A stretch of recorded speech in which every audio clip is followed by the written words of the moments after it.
오늘 은혜 받으실 하나님의 말씀은 야고보서 5장 11절 말씀입니다. 다 같이 한 목소리로 합독하겠습니다. 보라, 인내하는 자를 우리가 복되다 하나니 너희가 욥의 인내를 들었고 주께서 주신 결말을 보았거니와 주는 가장 자비하시고 긍휼히 여기시는 이시니라. 아멘.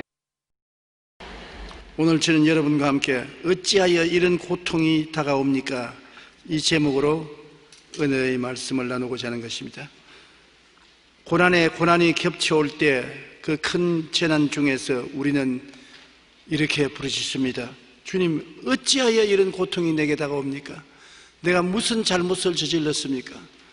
왜 고난에 고난이 다가옵니까? 이런 질문을 던집니다. 어느 자매님이 오랫동안 기다린 끝에 어린 아기를 얻었습니다.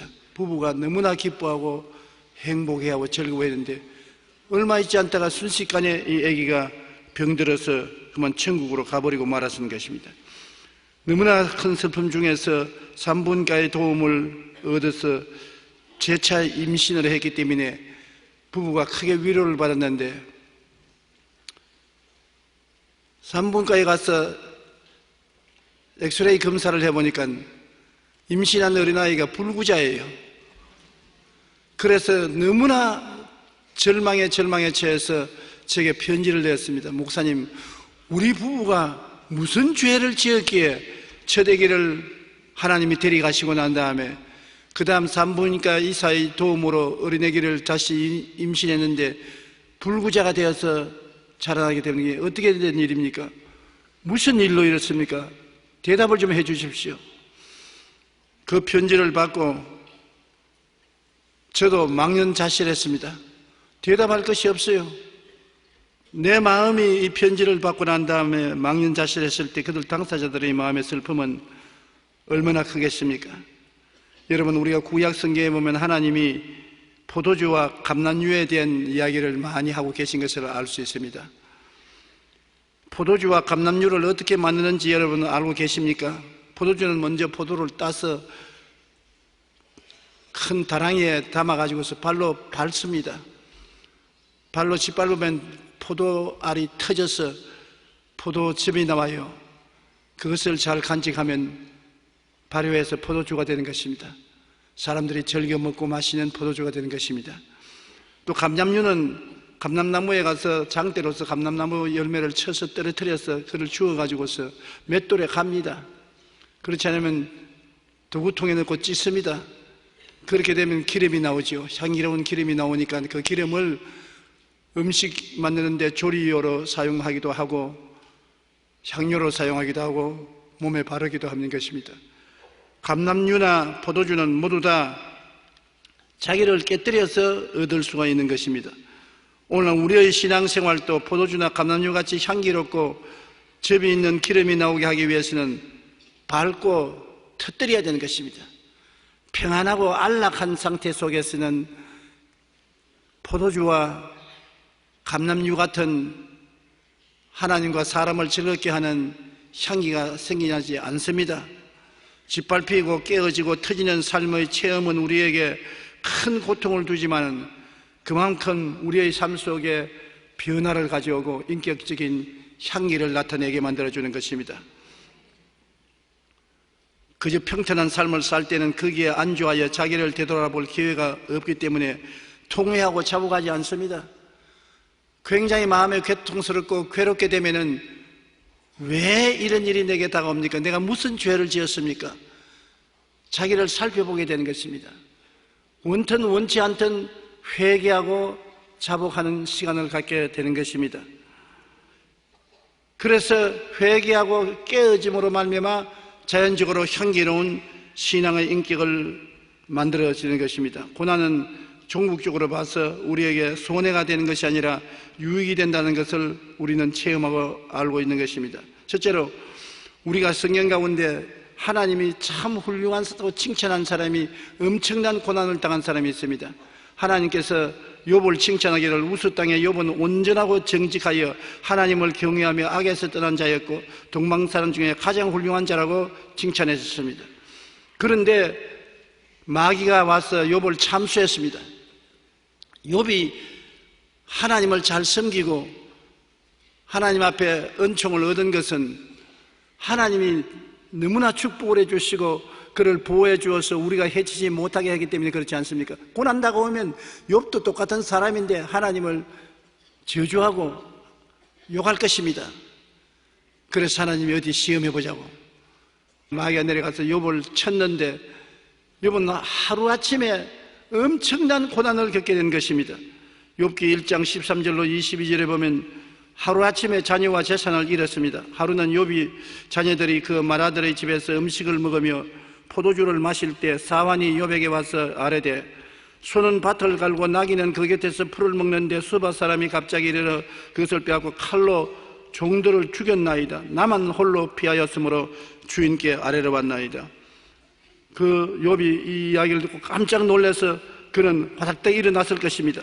그런데 그 사람이 말하는 동안에 또 다른 사람이 와서 아뢰되 하나님의 불이 하늘에서 떨어져서 양과 종들을 살라버렸었습니다. 양이 풀을 먹고 종들이 지키고 있는데 하늘에서 벼락이 떨어져 가지고서 순식간에 다 태워버리고 자기만 살았으니 보고하러 왔다고 하셨습니다. 너무나 기가 막혀 있는데 그 말하는 동안에 또 한 사람이 와서 아뢰되 갈대아 사람이 새 무리를 지어 갑자기 낙타에게 달려들어 그것을 빼앗고 칼로 종들을 죽였나이다. 나만 홀로 피하였으므로 주인에게 아뢰러 왔나이다.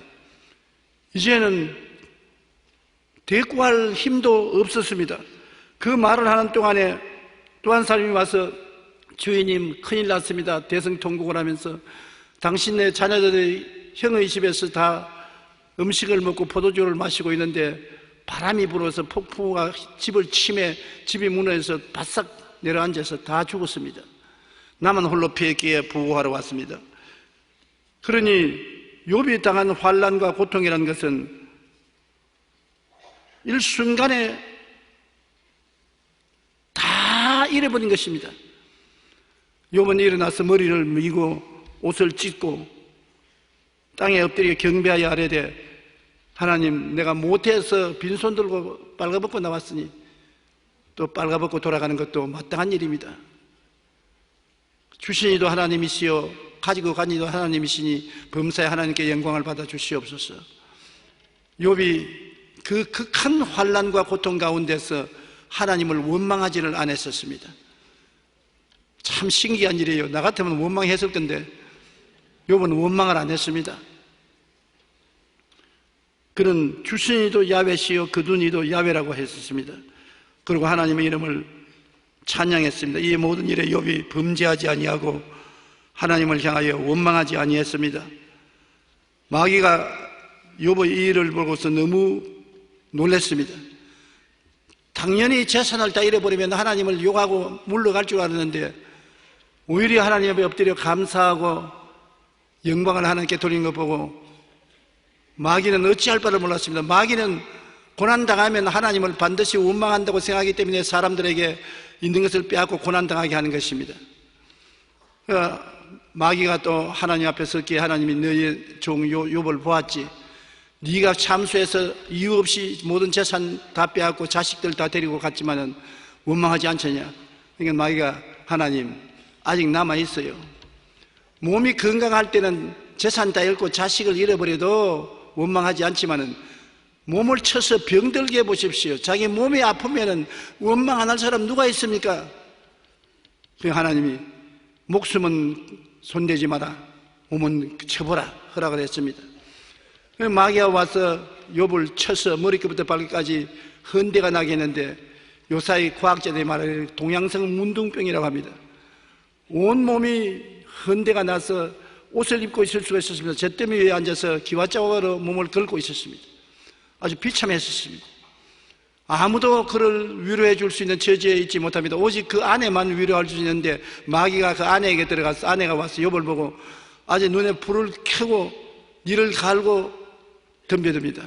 설상가상입니다. 다 잃어버리고 혼자 위로를 받을 수 있는 아내가 와서 너무나 화를 내고 그냥 죽으라고 하니까 보통 사람 말이 아니지요. 마귀가 들어와서 그 아내를 그렇게 저항하게 만들었습니다. 욥기 2장 9절로 10절에 보면 그 아내가 그에게 이르되 당신이 그래도 자기의 온전함을 굳게 지키느냐 하나님을 욕하고 죽으라. 그쯤 되었으니 아내도 보따리 차고 나갈 수밖에 없지요. 그런데 욥이 이르되 그대의 말이 한 어리석은 여자의 말 같도다. 우리가 하나님께 복을 받았은지 화도 받지 아니하겠느냐 하고 이 모든 일에 욥이 입술로 범죄하지 아니하니라. 욥은 오늘날 같이 우리가 아는 하나님을 깊이 알지 못했습니다. 하나님은 욥에게 복도 주고 화도 하나님이 주셨다고 해야 하는데, 사실은 욥이 시험을 당한 것이지 하나님이 일부러 화를 준 것은 아닙니다. 마귀가 화를 주는데 하나님이 허락했을 따름인 것입니다. 그 다음에 욥의 친구들이 왔습니다. 대만 사람 엘리바스, 수아 사람 빌닷, 나아마 사람 소발이라는 세 절친한 친구가 위로하러 왔다가 욥의 상황을 보고, 친구가 어려움을 당할 때 위로를 해주지 않고 욥에게 온갖 참소를 했습니다. 네가 무슨 잘못을 했기 때문에 이런 환난을 당했지 잘못 없이 환난 당할 수가 있느냐. 그러므로 회개하라. 있는 죄 없는 죄를 다 덜치워내고 욥을 벗기기 시작한 것입니다. 그렇지 않더라도 고통과 괴로운데 친구들이 와서 위로해 주는 것이 아니라 오히려 친구들이 큰 고통을 가져간 것입니다. 우리가 환난 당할 때 친구들이 와서 주는 한마디 위로의 말이 굉장히 힘이 되는 것입니다. 그러나 대개 환난 당할 때 친구들이 와서 위로해 주는 것보다는 비난할 때가 많습니다. 욥은 그 비난을 받고 그는 탄식을 했습니다. 욥기 3장 26절에 보면 나에게는 평안도 없고 안일도 없고 휴식도 없고 다만 불안만 있구나. 내 무서워하던 것이 내게 오고 내 두려워하는 것이 내 몸에 미쳤다고 말한 것입니다. 그러함에도 불구하고 욥은 보통 성자가 아니에요. 그 친구들을 욕하지 않고 친구들에게 복주라고 하나님께 기도를 했습니다. 내 원수가 줄이거든 먹이고 목마르거든 마시라고 한 그 말씀 그대로 친구를 욕하지 아니하고 저주하지 아니하고 축복해 주었었습니다.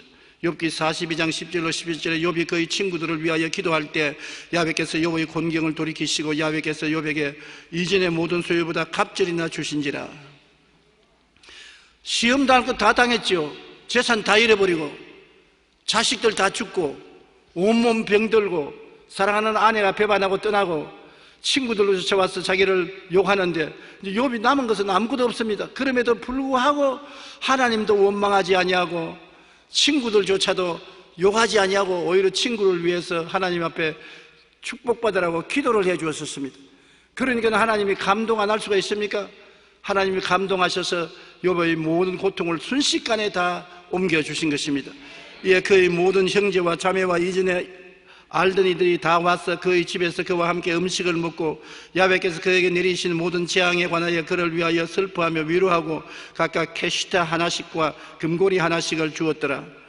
그러고 난 다음 하나님께서 욥의 말년에 욥에게 처음보다 더 복을 주시니 그 양 14,000과 낙타 6,000과 소 1,000결이와 암나귀 1,000을 주었고 배나 받은 것입니다. 또 아들 7과 딸 3을 두었으며, 그렇게 욕을 하고 나간 마누라가 또 돌아와서 또 자식은 잘 낳았어요.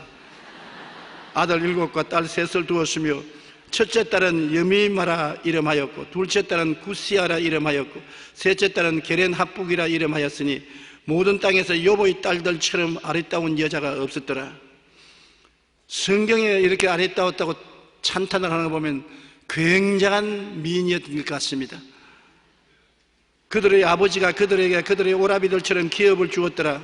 그 후에 욥이 140년을 살며 아들과 손자 4대를 보았고 욥이 늙어 나이가 차서 죽었더라. 그 환난과 고난 이후에 140년을 살았으니까 대단히 오래 사는 사람입니다. 아들, 딸 4대를 보았고 욥이 늙어서 나이가 차서 죽었더라고 했습니다. 욥은 엄청난 고통을 당했지만은 욥이 그 고통을 이겨낼 수 있는 비결을 우리가 배울 수가 있는 것입니다. 우리는 욥처럼 그렇게 거룩한 사람도 성자도 훌륭한 사람도 아니지만은 그러나 시험을 당할 때 욥의 모범을 쫓아서 시험에서 이길 수 있는 비결을 배울 수가 있는 것입니다. 엄청난 고난 가운데 승리할 수 있었던 비결은 첫째, 겸손한 마음으로 회개했습니다. 저건 자기는 지은 죄가 없다고 생각하지만은 고난 당하니까 고난 당할 때는 회개하는 것이 제일 좋습니다. 너희 중에 고난 당하는 게 있느냐? 회개할 것이라고 말하는 것처럼 주님께 엎드려 회개를 해야 되는 것입니다. 사람이 자기를 살펴보면 회개 안 할 사람이 누가 있습니까? 때 없는 사람이 없는 것처럼 주 앞에 엎드려서 회개하면 모두 다 회개할 것밖에 없는 것입니다. 욥은 회개를 했습니다. 욥기 42장 6절에 욥은 그러므로 내가 스스로 거두어 드리고 뒷결과 제 가운데서 회개하나이다라고 말씀하고 있는 것입니다. 둘째로 순전한 믿음을 가졌습니다. 그 어려운 가운데도 복잡하게 생각하지 않았었어요. 주시니도 하나님이시요 가져가시도 하나님이시니 하나님께 영광을 얻을지어다. 내가 빈손 들고 왔다가 빈손 들고 가는 건 마땅하지 않느냐. 단순하게 생각하지 복잡하게 이론적으로 변명하지 않았습니다. 욥기 2장 3절에 야훼께서 사탄에게 이르시되 내가 내 종 욥을 주의하여 보았느냐. 그와 같이 온전하고 정직하여 하나님을 경외하며 악에서 떠난 자가 세상에 없느니라. 내가 나를 충동하여 까닭없이 그를 치게 하였어도 그가 여전히 자기의 온전함을 굳게 지켰느니라 말씀하셨다. 순전한 믿음, 단순한 믿음은 그대로 가지고 복잡하게 생각하지 아니하고 하나님께 영광을 돌렸다. 셋째로 욥은 끝까지 인내를 했습니다. 중간에 낙심해서 인생을 포기하지 아니하고 자살하지 아니하고 끝까지 인내했던 것입니다. 야고보서 5장 11절에 보라 인내하는 자를 우리가 복되다 하나니 너희 욥의 인내를 들었고 주께서 주신 결말을 보았거니와 주는 가장 자비하시고 긍휼히 여기시는 이신이라고 말씀한 것입니다. 넷째 놀라운 것은 하나님을 원망하지 않았습니다. 그 재산 다 잃어버리고 온 전신에 종기가 나서 잿더미 위에 앉아서 기왓장으로 몸을 긁고 있었으며 사랑하는 아내가 저주하고 떠났으며 친구들이 와서 다 비난하고 공격했으며 어느 곳에 돌이켜 의지할 곳이 없는 그 처지였어도 아무도 원망하지 않았다. 하나님을 원망할 수 있는 처지에 있는데도 불구하고 원망하지 아니한 것입니다. 이것이 우리가 욥에게 정말 배울 수 있는 것입니다. 욥기 1장 22절에 이 모든 일에 욥이 범죄하지 아니하고 하나님을 향하여 원망하지 아니하니라. 우리는 극심한 고난 중에 있을지라도 욥과 같이 회개하고 순전한 믿음을 지키며 끝까지 인내한 믿음을 가지고 기도해야 됩니다. 그럴 때 우리는 정금보다 귀한 믿음을 가지며 하나님께서 큰 은혜와 복을 받는 위대한 승리자가 될 수가 있는 것입니다. 하나님은 욥을 통해서 우리의 신앙의 모범을 보여준 것입니다. 둘째로 우리가 왜 고난에 고난을 당하느냐. 하나님은 우리에게 얼마나 인간이 연약하다는 것을 깨닫게 하기 위해서 그렇게 하신 것입니다. 하나님이 우리를 택해서 복을 주시는 것은 우리가 잘났기 때문에 그런 것이 아니라 못났기 때문에 택하여 주시는 것입니다. 우리가 강하기 때문에 택한 것이 아니라 약하기 때문에 택한 것입니다. 의인이 때문에 택한 것이 아니라 죄인이기 때문에 택하여 주신 것입니다. 중국 내지 선교의 문을 연 허드슨 테일러 선교사는 하나님의 능력이 약한 데서 온전해지는 비밀을 잘 알고 있었습니다. 하루는 그의 친구가 그를 한껏 칭찬했습니다. 자네 참 훌륭하다. 어떻게 해서 이처럼 중국의 깊은 골짜기까지 들어와 이들에게 복음을 전가하여 가르쳐 훌륭한 성도를 만들었는가? 허드슨 테일러는 이렇게 대답했습니다. 하나님은 이 세상을 뒤에서 가장 무능력하고 약한 사람을 찾았다. 그 약한 사람을 찾아내고 보니 바로 그 약한 사람이 나였다. 하나님은 가장 약한 약한 나를 가장 어려운 중국 내지로 보내어 많은 은혜를 주셔서 이렇게 큰 성공적인 일을 이루게 하셨다고 그는 고백한 것입니다. 여러분, 약하다고 낙심하지 말 것은 약할 때 강할 수가 있습니다. 그릇이 비어야 채울 수가 있는 것처럼 약할 때 하나님의 강한 힘이 나타날 수가 있는 것입니다. 허드슨 테일러는 자기 스스로가 무능력하고 연약한 것을 알았기 때문에 전적으로 하나님을 의지했습니다. 그러자 어느 누구도 상상할 수 없을 만큼 큰 일을 이루게 되었던 것입니다. 하나님은 강하고 똑똑한 사람에게는 자신의 무능을 깨닫게 하시려고 고난을 당하게 하시는 것입니다. 약하고 무능한 사람은 주님께서 사용하셔서 하나님의 능력으로 큰 일을 이루십니다. 우리가 약할 때 하나님으로 말미암아 강해지는 것을 깨달아야 되는 것입니다. 그러므로 시험과 환난이 다가올 때는 하나님이 우리를 꺾기 위한 것입니다. 우리를 얼마나 약하다는 것을 알고 하나님을 믿고 순종하도록 만들기 위해서 시험과 환난이 다가온다는 것을 우리가 알고 강하다고 자랑하지 말아야 되는 것입니다. 김장한 목사님의 부인인 트루디 스티븐슨 여사는 꽃피게 하시옵소서 하는 책을 지었는데 지난 55년 동안 한국인으로 살며 하나님을 숨기던 이야기를 심겨진 그곳에 꽃피게 하시옵소서라는 책으로 출간했습니다. 책에 보면 트루디 사모가 2006년 미국의 고향에 갔을 때 다발성 골수 중 암 3기임이 발견되었습니다. 의사로부터 상기암이라고 들었을 때 암이라고 말하네. 그리고 두려워하지 않았었습니다. 수술을 받고 치료하는 과정에 너무나 고통스러웠습니다. 수술 후에 척추 일부를 잘라냈기 때문에 퇴원 후에는 완전히 걸음마부터 다시 배워야 했습니다. 스스로 일어서지도 못하고 발도 못 움직이는데 걸음마부터 한 발자국 두 발자국 그는 걸음마를 배웠습니다. 그러나 평소 아무렇지 않게 행동했던 행동들을 처음부터 다시 알게 해주시고 새 마음을 주시어 자기를 낮추어 주신다고 감사했습니다. 평소에 걸음걸을 때 다 걸으니까 나도 걷는다고 생각했는데 척추가 부상을 입고 걸음을 못 걷다가 한 발자국 두 발자국 걷게 하니까 너무나 감사하고 그럴 때마다 하나님 걷게 해주시니 감사합니다. 발을 뛰게 해주시니 감사합니다. 평소에 잘 걸을 때 감사 못한 죄를 회개합니다. 그런 큰 감사와 변화를 자기에게 가지고 왔다는 것입니다.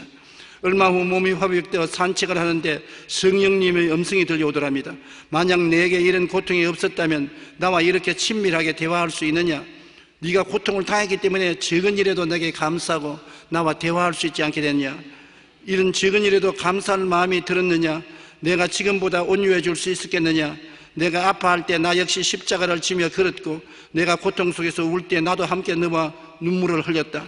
성령이 그렇게 말해서 얼마나 감동했는지 모른다고 그 책에 기록했습니다. 고난은 우리 주님을 더욱 가깝게 해주어 주님의 사랑 안에 더 큰 은혜와 행복을 얻게 한다고 그는 고백한 것입니다. 고난받을 때 비로소 우리의 건강할 때가 얼마나 감사한 일인 것을 깨달아 알게 된다는 것입니다. 사실은 우리 다 걸어다니는 걸 보통으로 알고 있지 않습니까? 뭐 다 일어나 걸어다니는데 걸어다니는 게 뭘 감사하냐? 그러나 못 걸어다니다가 다시 걷게 되면 한 발자국 한 발자국 걷는 것이 그렇게 감사할 수밖에 없다는 것입니다. 셋째로 왜 고난당하는지 우리가 그 조건을 자세히 살펴보면 하나님이 고난당하게 하는 데 있어서 우리에게 교훈하는 몇 가지 교훈이 있습니다. 그 교훈에 하나님에 대한 사랑이 무조건적이냐 조건적이냐를 시험하기 위한 것입니다. 하나님이 가장 미워하는 것 조건부 사랑인 것입니다.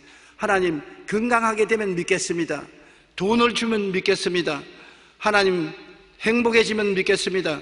조건부로 믿는 것은 하나님이 절대로 받아들이지 않습니다. 하나님은 절대적인 사랑, 무조건적으로 하나님을 믿기를 원하는 것입니다. 그래서 아브라함의 믿음의 조상이 된 것은 아브라함은 하나님의 명령에 조건을 달지 않았었습니다. 조건을 다는 것은 하나님 절대 원하지 않는데 조건 안 달았어요. 그가 100세 난 아들을 10대가 이르러 눈에 넣어도 아프지 않고 귀여운 아들이 되었을 때 하나님 말하십니다. 네 사랑하는 독자 외아들 이삭을 모리아산에 데리고 와서 잡아서 각을 떠서 장작불에 태워 내게 제물로 드리라. 감당할 수 없는 하나님 명령입니다. 그런데 그가 조건을 세웠습니까? 하나님 줘놓고 왜 빼앗아 갑니까? 하나님이 100세에 준 아들을 이렇게 죽이라고 하면 어떻게 합니까? 말 한마디 안 했습니다. 아내하고 인원도 안 했습니다. 그 아들을 데리고 사흘 길을 걸어가서 모리아산에 올라가서 장작불을 펼쳐놓고 그를 묶어서 잡으려고 할 때 하나님께서 말했습니다. 아브라함아, 내 아들에게 손대지 마라. 네가 내 아들 독자라도 아끼지 않고 내게 내놓는 것을 보니 정말 네가 나를 사랑한 줄 내가 알았다. 이제 정말 내가 내게 복주고 복주며 너를 번창케 하고 번창케 하겠다고 약속하신 것입니다. 내가 내 아들 내 독자까지도 내게 아끼지 아니하였으니 내가 이제야 내가 하나님을 경외하는 줄을 아노라.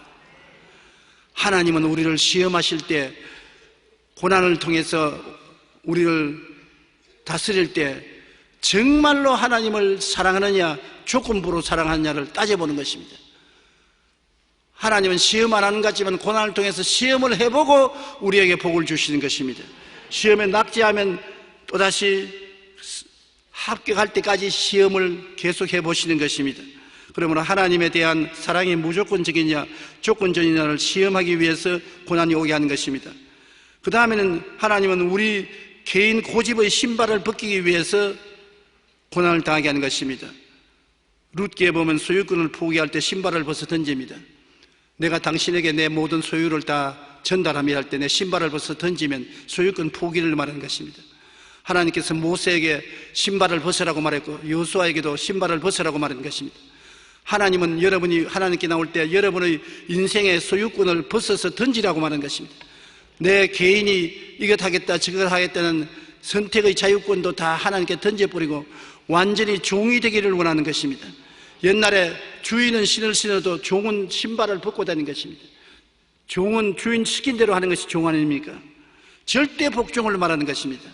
우리가 룻기에 보면은 이방인 여인 며느리 룻이 시어머니 나오미에게 말한 말을 보면 그 충성심을 말로 다 할 수 없습니다. 우리가 하나님께 대해서 그런 마음을 가져야 돼요. 룻이 이르되 내게 어머니를 떠나며 어머니를 따르지 말고 돌아가라 강권하지 마소서. 어머니께서 가시는 곳에 나도 가고 어머니께서 머무시는 곳에 나도 머물겠나이다. 어머니의 백성이 나의 백성이 되고 어머니의 하나님이 나의 하나님이 되시리니 어머니께서 죽으시는 곳에서 나도 죽어 거기 묻힐 것이라. 만일 내가 죽는 일 외에 어머니를 떠나면 야훼께서 내게 벌을 내리시고 더 내리시기를 원하나이다 하는지라.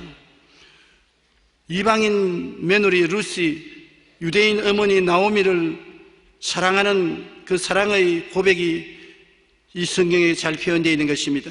우리가 하나님을 믿을 때 이렇게 믿어야 돼요. 하나님 가시는 곳에 나도 가고 하나님 계신 곳에 나도 있고 하나님이 일하시는 곳에 나도 일하고 하나님이 죽으라는 곳에 나도 죽겠습니다. 이런 충성심이 있어야 하나님께서 우리를 사랑하시고 우리를 축복해 줄 수가 있는 것입니다.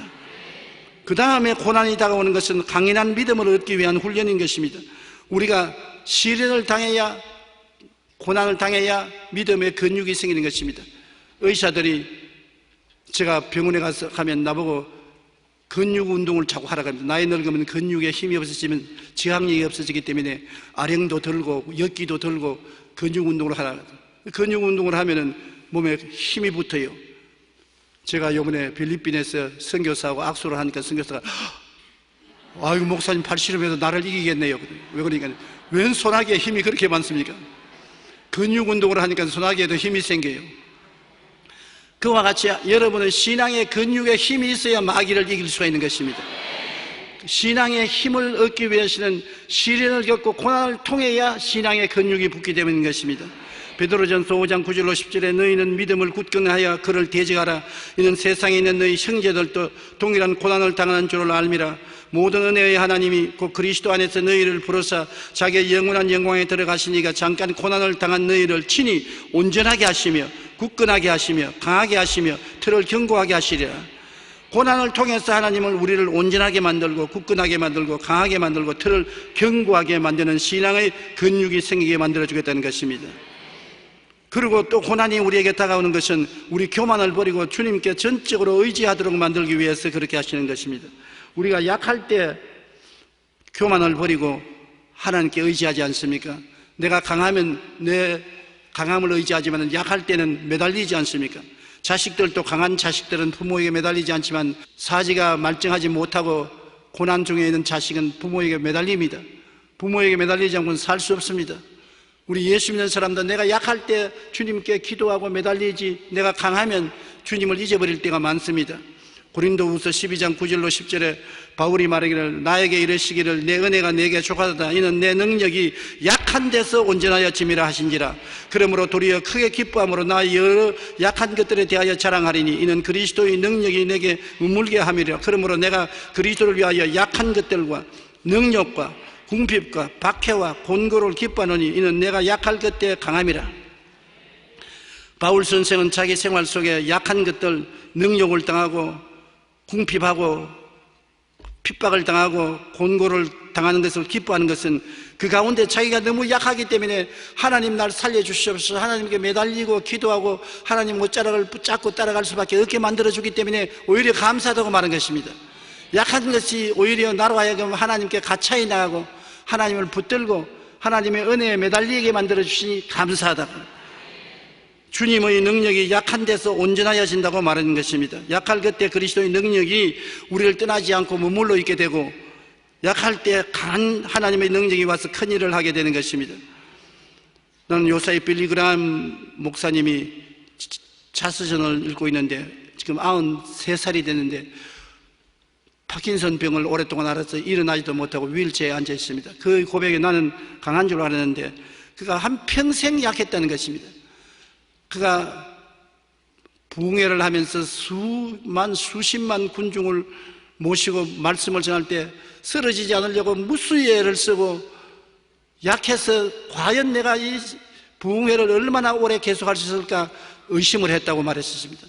그럼에도 불구하고 약할 때 강하게 하시는 주님께서 그를 붙들어 줬는데 그의 가족 중에 70을 산 사람이 없는데 자기 혼자만 93살을 살고 있다고. 약할 때 하나님을 의지하니 하나님이 붙들어 주어서 강하게 만들어 주셔서 하나님 사업을 하게 했다는 그 고백을 읽고 제가 마음의 위로를 퍽 많이 얻었습니다. 여러분, 약할 때 하나님을 바라보면 하나님은 약한 자를 택하여 강한 자를 부끄럽게 하기를 원하시는 것입니다.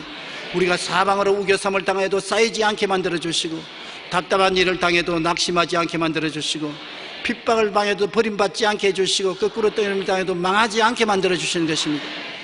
그러므로 하나님은 우리가 항상 죽음을 당할 때 생명의 역사로서 우리를 붙들어 주시는 하나님인 것을 우리가 알아야 되는 것입니다.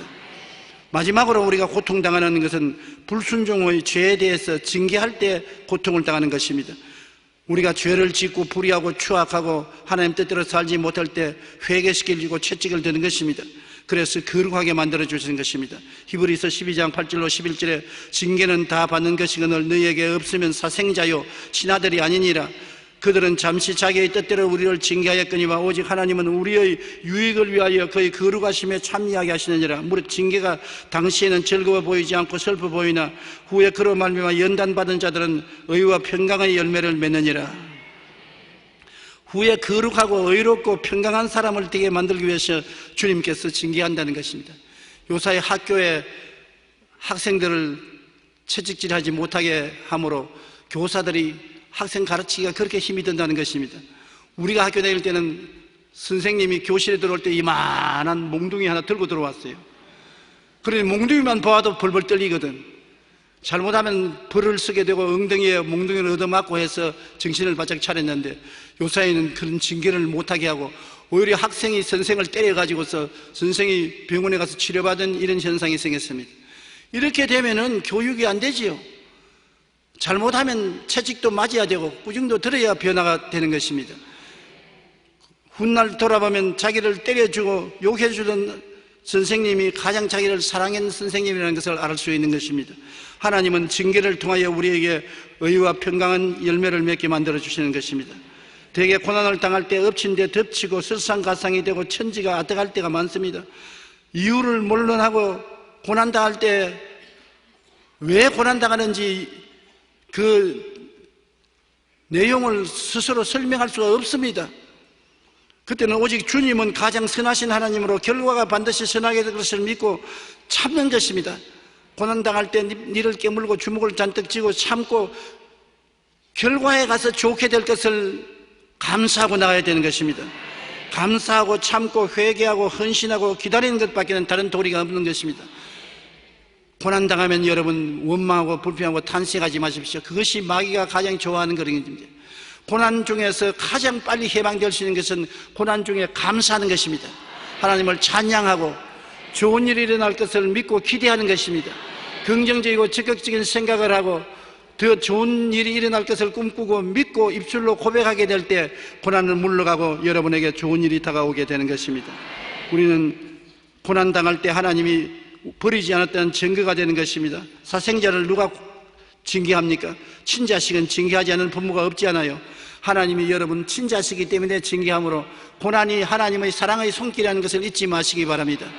우리 예수님 안에 하나님은 반드시 우리 버리지 아니하고 우리와 같이 계신 것입니다. 내가 너를 구속했고 내가 너를 지명하여 불러서 너는 내 것이라고 말씀하고 있는 것입니다. 성경 이사야서 43장에 보면 너가 물을 지날 때 내가 같이 하고 강을 건널 때 강물이 너를 침몰하지 못하게 하고 불을 통할 때 불이 너를 태우지 못하게 하고 불꽃이 너를 사르지 못하게 하겠다고 주님께서 말씀하신 것입니다. 하나님은 여러분을 사랑하신다는 것을 잊지 마시기 바랍니다. 우리 함께 기도하십시다. 하나님 아버지, 우리가 고난당할 때 왜 고난당하는지 질문을 할 때가 많습니다. 우리는 고난당할 이유가 없는데 왜 이렇게 고난에 당하냐 탄식할 때도 많습니다. 그러나 하나님은 뜻이 계셔서 우리를 더 나은 내일을 허락하기 위해서 연단하신 줄 알고 있사오므로 아버지여 우리가 원망과 탄식하지 말고 욥같이 감사하고 찬미하며 인내하게 도와주시옵소서. 고난을 통하여 하나님의 위대한 기적이 일어나게 되는 것을 믿게 하여 주시옵소서. 예수님 이름으로 기도합니다. 아멘.